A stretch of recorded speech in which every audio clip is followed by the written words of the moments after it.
Hey, thanks. It's always a pleasure for Bowman Development to sponsor the Economic Development Issues session, because we know how important economic development is to the community and what it can do for the community and our efforts in development. So on behalf of Don Bowman, who's here today, and all the couple hundred employees of the different Bowman Group companies, we welcome you. I asked Mr. Bowman on occasion, what should I say? And he says, just say something smart and make it quick. And I have to admit, I'm at a loss of words. But I did want to take an opportunity to talk about something that's very important in economic development, and something that's really working in this community, and that's the idea of partnerships, public-private partnerships. If you were at the Cushwall Basin a couple months ago, you got an idea of a lot of partnerships from federal, state, local levels, making that development work. And then the county, they had the partnership with Chief from the development of Mountain Etna Farms, and I'm sure we'll hear from Cassie on Mountain Etna Farms and the development opportunities for high-tech industries out there. And then we've been working with the county. They've been taking the lead in getting developers organized and taking advantage of ARC funding. I see Mr. Guy Weatherford here. And we're working with them on several projects where the county's putting grant money and getting developers organized, which is not always easy. And the county sometimes has to take the lead because developers don't tend to want to work with themselves. Getting some roads built. It's going to open up a bunch of land for retail, commercial, and industrial development. And then to talk about the mother of all partnerships. And that's different than the mother of all bombs. And that's the Downtown Revitalization Project. It was started by the school board a couple years ago. We were working with them. It lost a little traction, but then the county commissioners, to their credit, stood up and said, if we're going to do downtown revitalization, let's make a big impact. And they got a lot of partners together for that. Starting with the Maryland Theater and their board for that expansion project, where they're going to go out and try to raise $6 or $7 million bucks on private donations. Our project there in 1317 South Potomac, where we want to take that building down and build an expansion that will become the Urban Educational Complex. I think they're calling it now, with connection to the theater and BISPA. And then USMH is another partnership, and another private developer, Hager 5, developing buildings on West Washington Street to house the university's hospitality program, a future STEM program, but build labs that the school board can use. All this partnership, and then to top things off, a big plaza in the center of all that, behind those buildings, behind the district court. That'll probably become the home of the Blues Fest in the future, at the end of the Culture Trail. And so, the city's a big partner in that. I see city officials here. Not only financially, but they got to make things work. They got to improve all this projects, and the utility work is amazing, and they're taking charge of that.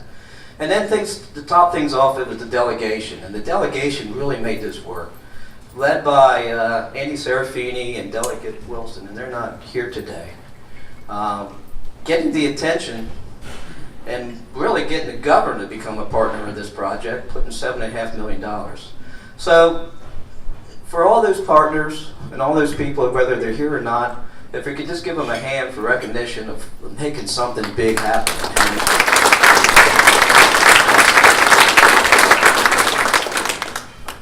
When I started working in economic development, and I've said this many times, I didn't even know what it was. But it's a real profession, and I see my boss there, Tim Troxel, was the executive director, and he always talked about partnerships. Economic development is about partnerships. And with that, I want to introduce Cassie Lewis, who I'm sure is going to talk to us more about various partnerships that are happening in the realm of economic development. Cassie?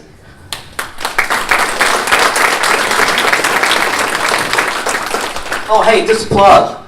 There's some flyers on the table of some office space we have available. In case you need an office space, and that's out of the business park in Williamsport, but we got downtown space available in the 28th South and Potomac Walk complex. And probably next year you'll see some beautiful Class A office space being renovated in the Masonic Lodge. So if you need office space, give us a call.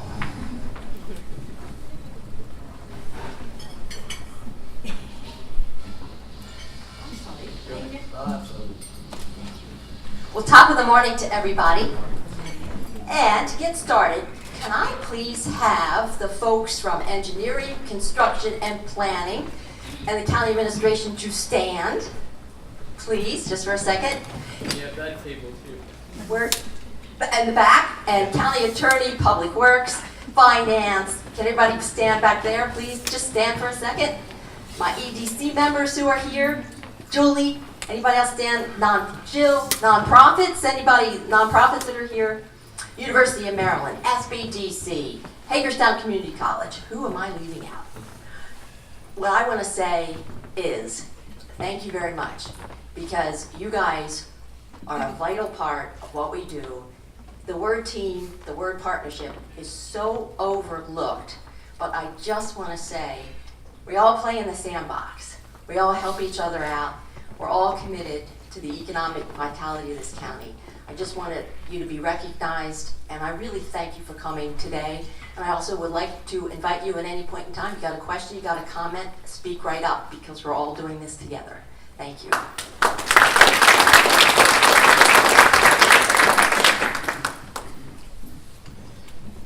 Move around here in the back so I can see the slides a little better. We're going to change things up a little bit today. And what we're going to do is tell a little story about economic development rather than take you through a lot of numbers. So we're going to start with telling you 3 things here today. We're going to talk about attracting new business. We're going to talk about retaining the business base we already have and expanding that business base. So let's start with attracting a new company. Let's see here. All right, we're going to start with the source of a prospect. How does a prospect come to Washington County? How do we learn about a prospect? How do we recruit a prospect to Washington County? Well, one of the ways, or I should say the main way that we do this is through the internet. You know, this is a world of people checking out Yelp, people checking out comments of customers, consumers, people looking at our website to learn all about what Washington County is. They come to us, I'm going to say indirectly. They are looking at us before we ever have any idea at all that they're looking.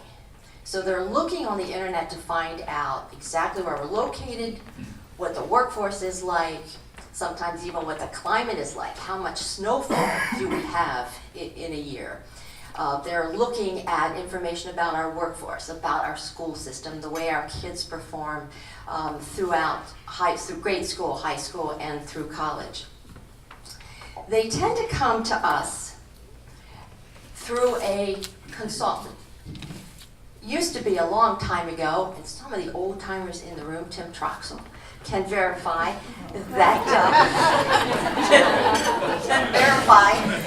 that lots of times it was the company themselves that called into a state or called into a local economic development office, wanted information, and actually told us that they were looking. Now it changed a lot. Now everything is highly confidential. We often don't even know the company with which we are working. We're working with a consultant. And it usually is a consultant that makes the first approach to Washington County.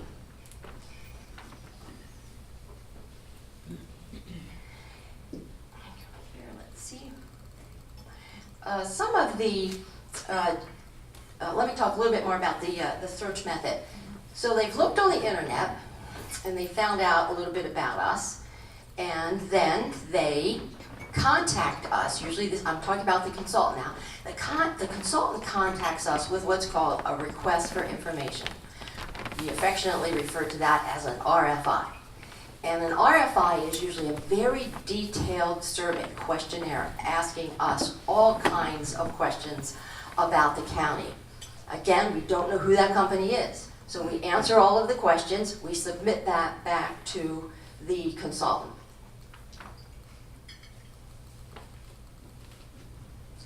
We find a little later, after they've taken a look at the information and all the data we provided, if it meets their requirements, then we are usually contacted and they tell us that they'd like to come and see Washington County. Maybe they'd like to come and talk to some of our existing businesses about what it's like to do business here.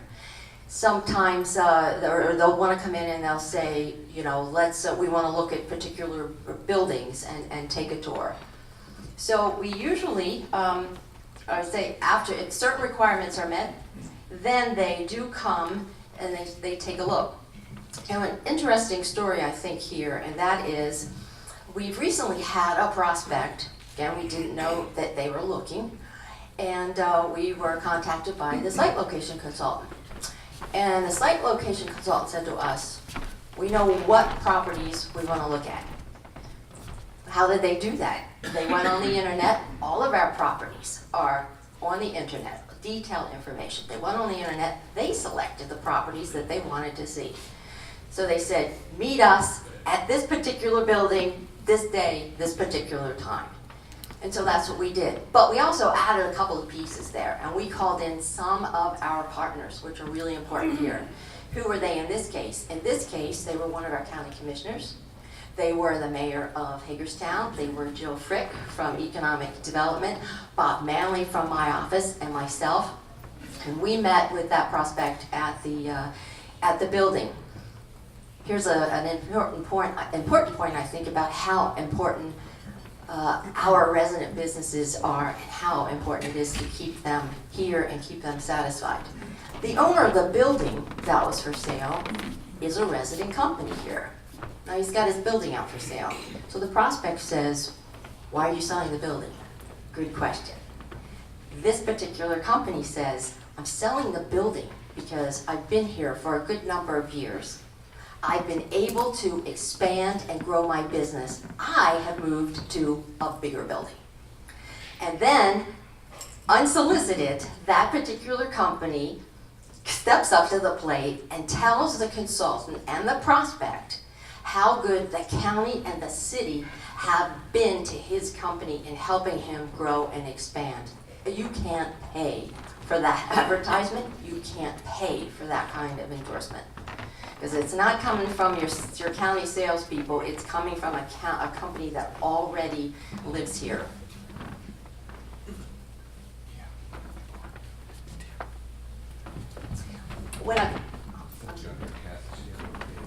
Oh, thank you very much. When a prospect comes, the kind of information that we supply, thank you very much. When a prospect comes in town, the kind of information that we supply is pretty detailed. And we have great capacity here in the county, and I want to thank a lot of the engineering and construction folks here, right here at the table, because one of the things that they can produce for us is a very sophisticated, detailed GIS map. You know, it's a bird's eye view of the highway network, of the neighbors, of the surrounding neighboring companies that of the property in which the prospect is interested. We can show, we just recently did a GIS map because a particular prospect asked us, what is the time, where are the road improvements, and what's the timetable for those improvements? Our folks here, where's Scott? Our folks here, Scott was able to put together a GIS map that showed where the road improvements will occur and the timetable. So those are real important tools that we have here. We use them all the time. Secondly, we usually provide an awful lot of data, which we pull from the United States Census, which we pull from various state agencies to make the case to do business here in Washington County. Another important point I think that we should cover, when a prospect comes to town and they're looking at a property and they're trying to find what fits, we listen to their requirements, to the letter of the law, and we very carefully select properties. And we present those. But secondly, we take another look at their requirements and we find properties that don't meet all of their requirements, but they meet some of their requirements. We present those properties. And then thirdly, in the back of our head are all the other properties out there that really don't meet their requirements. So as you're with a prospect and you're touring properties and you're walking through a building, they ask questions, they make comments, and you listen to that because often their requirements can change on the spot. And it's like any of us house hunting. You have in mind what you can spend, you have in mind what you want in a house. You go out looking with a real estate broker, and as you're looking, you can't really find everything you want. Or it's a little more expensive. And you see what's available, and as you're looking, your requirements change. And you might say, well, I don't really need the in-ground pool. I can live without that. That's really what a prospect does. They go through the properties, and their requirements often start to change as they realize what the costs are and as they realize what is available. So we're always prepared in the back of our minds to pull the rabbit out of our hat if we can and say, oh, well, we have this property. That just happened with a prospect we had. We gave them what they wanted. We presented properties that met some of their requirements. As we were going through, we heard of a requirement which we had not heard before to build a large solar farm. That was a totally new requirement. So in the back of our heads, we knew of some properties that could accommodate manufacturing and could accommodate a large solar farm. So we told them they were right on the spot. While you're here, let's get you over to those properties and we'll take a look. So that's what we did.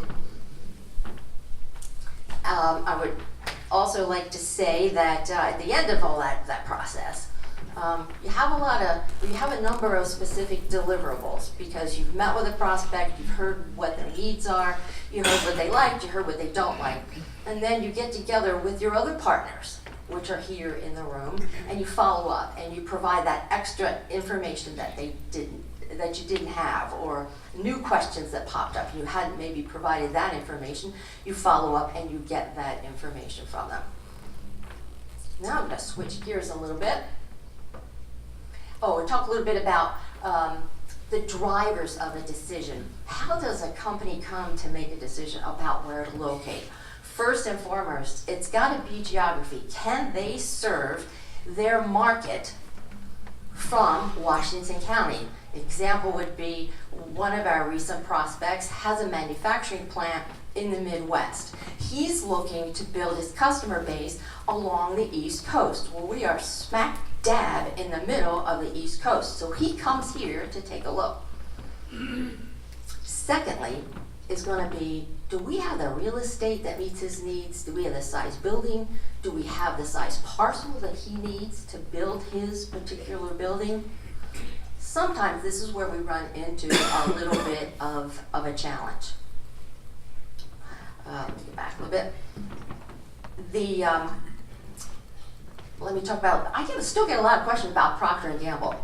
Well, everybody knows Procter & Gamble went to West Virginia. Does anybody here know why? The land. The land, bingo. Procter & Gamble wanted 500 contiguous acres. There is not a 500-acre parcel in the entire state of Maryland. We were eliminated right off the bat. No amount of incentive, no amount of promotion, nothing would have swayed them to look anywhere in Maryland because we couldn't accommodate their operation. We didn't have the particular real estate that we needed. Some of the challenges that we faced here in Washington County is we have a very low inventory of available buildings, and lots of times prospects come to us. I think Joe can verify this. They come to the city also asking for existing buildings. The good thing is we have a low inventory. We don't have a lot of vacant buildings for businesses, but on the other hand, it can be a bit of a challenge. Secondly, a lot of our very large land tracts here in the county are owned by developers, and typically the developers, they're in the business of building to suit and leasing that piece of property. So when we have a company that comes in for a parcel and they want to build their own building and own it, we're a little behind the 8 ball there because we don't really have a lot of inventory to meet that particular need. And let's see here. Workforce, and or let me review for you a second. So 1, can they serve the markets from here? 2, do we have the real estate that they need? 3, do they have the workforce? They really can't operate without the building or the piece of land that they need. They can't operate with the workers that they need. This is a challenge for us right now. It is a challenge across the United States. Right now, the unemployment level across the United States is so low that it is just about considered full employment. Now, full employment means most of the people who want to work have a job. So and we're right there. We've done something with some of our partners here that's a little, I think, out of the box. And what we've done is call together all the various agencies and nonprofits in the county which touch workforce development. These are folks like the ARC, the Goodwill, the Western Maryland Consortium, a Dollar, all these kinds of DOORS, Department of Rehabilitation, these kinds of agencies that help people find work. So what we are now presenting to companies is we're saying to them, we're going to be upfront with you and say, look, finding the number and type of workers that you need can be a challenge here. But we want you to think about something. We have here a network of partners that are in the field of workforce development, and they serve various populations of people that probably haven't thought a whole lot about in the past. So this is actually a good opportunity because this is an opportunity I think that we haven't seen for a long time, and that is it's an opportunity to help folks who face barriers to employment. This is a hot market for them. And so we have pulled together the nonprofits, and as a matter of fact, we just met with a prospect. We have another prospect that we just learned about 2 days ago. In total, they probably need about between 500 and 600 workers. That is a tough nut to crack. However, we're pulling in the nonprofits, and we're strategizing to see how we can find and identify those individuals. And I must say, because we've got HCC here, the other piece of workforce, if we can find the people, what we've got here is great providers, and HCC is able to customize a program, so is University of Maryland, customize a program that fits the specific needs of that company to train their workers. So that's a whole other piece of workforce here in the county. These are some of our partners, including all of the towns. Sometimes when we have a prospect too, we'll include a letter in their package. We just included a letter last week signed by MML representing all of the mayors here. And what the mayor said is basically, it doesn't matter whether or not you locate within our town limits. We pledge our support. We want you to locate in Washington County. So, and sometimes too, we'll include a letter in there from our resident businesses who will then invite the particular prospect for a private lunch, for a private dinner, so they can talk B2B. No government folks are in a meeting like this. It's strictly a B2B get-together with a prospect and companies which already live here, and they can talk frankly about what it's like to do business here. And let me move real quickly into the other piece of what we do, and that is business retention and expansion. There's some new research that's just been released showing that about 87% of the new jobs and the new capital investment in any community comes from the businesses which already live there. And it is true here, it has been that way here for decades. That is why we place so much importance on our companies that are here to help them grow, to help them expand. Some of the services that we provide for our existing businesses, business outreach. We go out, knock on the door, sit down face to face, and we talk with our companies and say, what's it like doing business here? What's good about it? What's not so good about it? Can we help you with any challenges that you have with regards to workforce development, financial assistance, tax credits? We recently started a manufacturing roundtable. You know, I think manufacturing gets a bad rap because maybe it's not so sexy, but it is a sexy industry now. It is not the industry that most of the people in here, when we were growing up, it wasn't a very pretty industry. It's a very sophisticated, attractive industry now. It pays a robust living wage, and I guess, let's see, we had a research study done not too long ago. We've got about 110 manufacturers here. That's a big number. We still have one of the largest manufacturing bases in the county. Our manufacturing history goes back to the 1700s. It's in the lifeblood of this county. And there is a future for manufacturing in this country. So we put together a manufacturing roundtable. Those guys and gals come together and they exchange information about common problems that they solve. They build new customer relationships.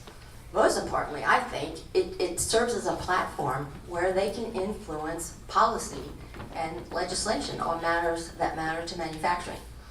The Manufacturing Roundtable spawned the Lean Peer Group. We found out that a lot of our manufacturers do not know about Lean. They wanted to learn about Lean, and so now we've got, I guess we're in our 7th month now. It's a 10-month program through the Maryland World Class Consortium. It's a paid program, and we have a group of manufacturers that come together. Now, it's a mixture of very experienced Lean practitioners, and it's those who are totally new to Lean. It's kind of like a support group is the best way I can describe it. They put their issues and problems on the table and say, I'm trying to implement this. But another company will say, we've done that. This is what worked, this is what didn't work. And we're getting really good reviews from this, and now we're starting to plan the second one because this first one filled up pretty quickly. And as word is spreading, more manufacturers, and I should say now distribution logistics company are coming to us saying, we want to learn about Lean and how it can improve our bottom line. The co-location with SBDC. The Small Business Development Center, they live with us in our office. What we do, and that's nowhere in the state is that happening. We are hand in glove. They go out with us on visits to companies. Primarily, the SBDC is there to help small businesses grow. It's there to help businesses that haven't yet formed. Maybe somebody's got a business idea. Maybe they've been tinkering with something. It's the SBDC that is our arm to help those entrepreneurs begin and get on their feet. One word about entrepreneurs. You really have to think, I think of the critical part that they play in a local economy. I was just reading some research the other day about the impact of entrepreneurs on a community. And basically what they do is they fuel innovation. Now the non-entrepreneurs, the bigger companies, they tend to adopt those innovations that are created by entrepreneurs. Another, I thought, interesting fact about entrepreneurs is often they stay in their home community. But lots of times they leave for a while, but they tend to come back to the community. And entrepreneurs, by and large, tend to be those people who are more generous with the community organizations in terms of donations of their time and their funding. I thought that was pretty interesting.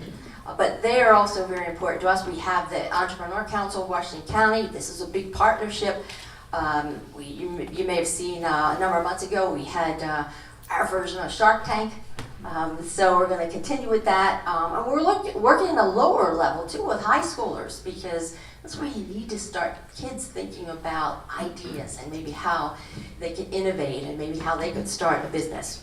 And let's talk about what is it that makes Washington County great. And if you got an idea as I'm going through these, please step up and say it. You know, Washington County is home to about 3,400 businesses.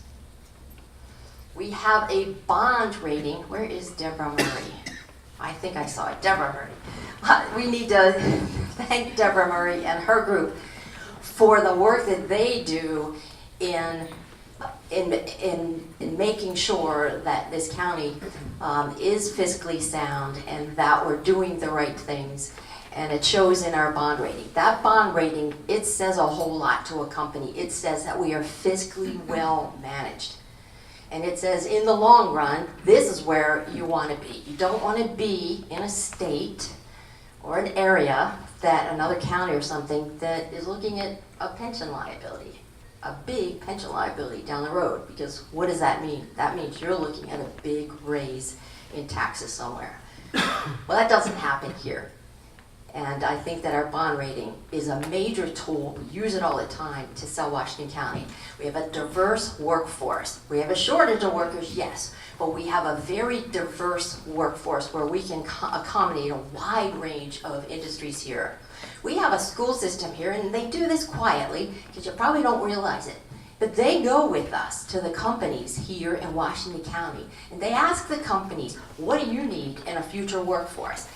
The school system is very, very committed to helping our companies and build that pipeline of workers for years to come. Top-notch training providers, Kaplan, HCC, University of Maryland. And then within a 70-mile radius, you can touch 70 other educational institutions here. We have the dedicated partners to the downtown development. We have reasonable housing costs. We have a quality of life, I think, that cannot be overstated. It cannot be overstated. The national parks, the Hagerstown Suns, the depth of the Civil War history here in the county. I mean, just think about that, and think about those historical figures who have walked the grounds here. The Maryland Symphony, the Maryland Theater, all of our community festivals, proximity to skiing and golfing. And I want to end on this note, because we all get really busy in our daily lives and you forget about some things. The next time that you're riding through the county, if you could just stop and take in the natural resources that this county has, and really what I think is just a stunningly beautiful topography. It really is a beautiful place to see. Thank you. We'll take any questions anybody has.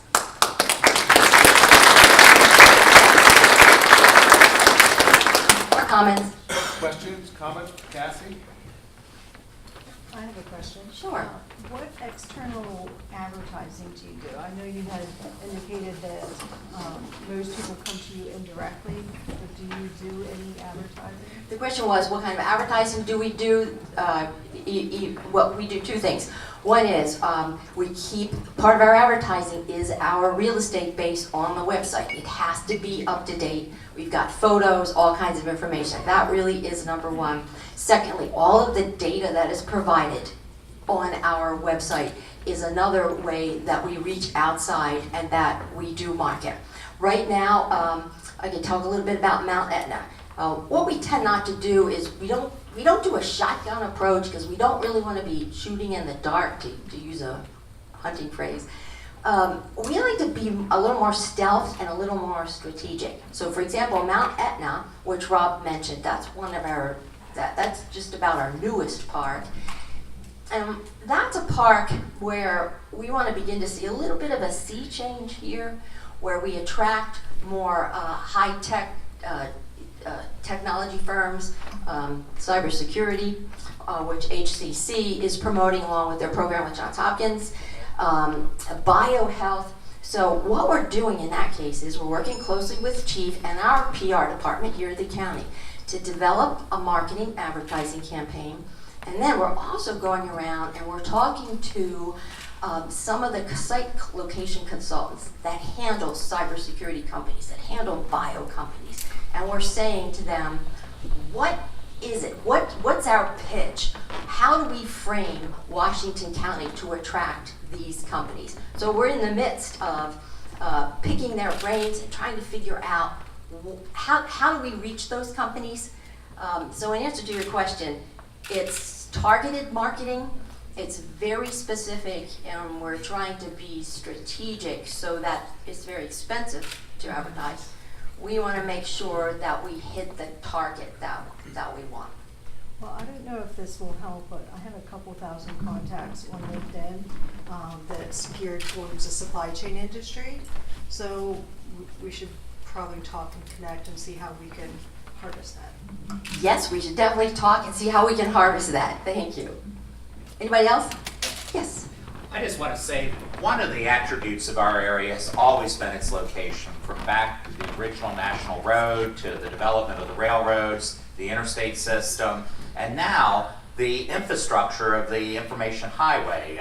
We've got a lot of high-speed fiber data lines through this community, things that many of us don't know about, but they're here. The reality is, just as you said, I think all of us have a role. In the past, our community has grown and developed because people that were here and being successful shared those stories with other places. I think we have an ideal community here. We're close enough to the metro areas that we have those amenities and resources nearby, but yet we're far enough away that we have our own sense of community, as Cassie was saying. Very unique amenities. And you know, I challenge anyone to find a community our size that has the cultural resources we do. With the Symphony, one of only 4 accredited fine art museums in the entire state, 2 of them are in Baltimore, and just a beautiful, wonderful quality of life. And the resources here, while the unemployment rate is low, we have a strong history of workforce development and background, wonderful partners in our educational institutions, and an ideal climate. And I think really we as business people need to get out there and share with our peers and with others what a great place this is to live, work, and do business. Perfectly stated, because we're all ambassadors here.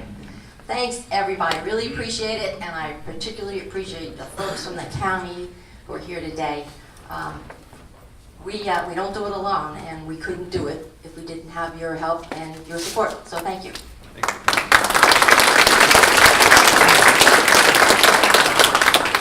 Thank you again, Cassie. What I tell presenters is good speakers finish on time, great speakers finish early. So we're going to get out of here a little bit early. I wanted to again thank Cassie and her team at in Washington County Workforce Development and Economic Development. Let's give them another round of applause. Thank you very much.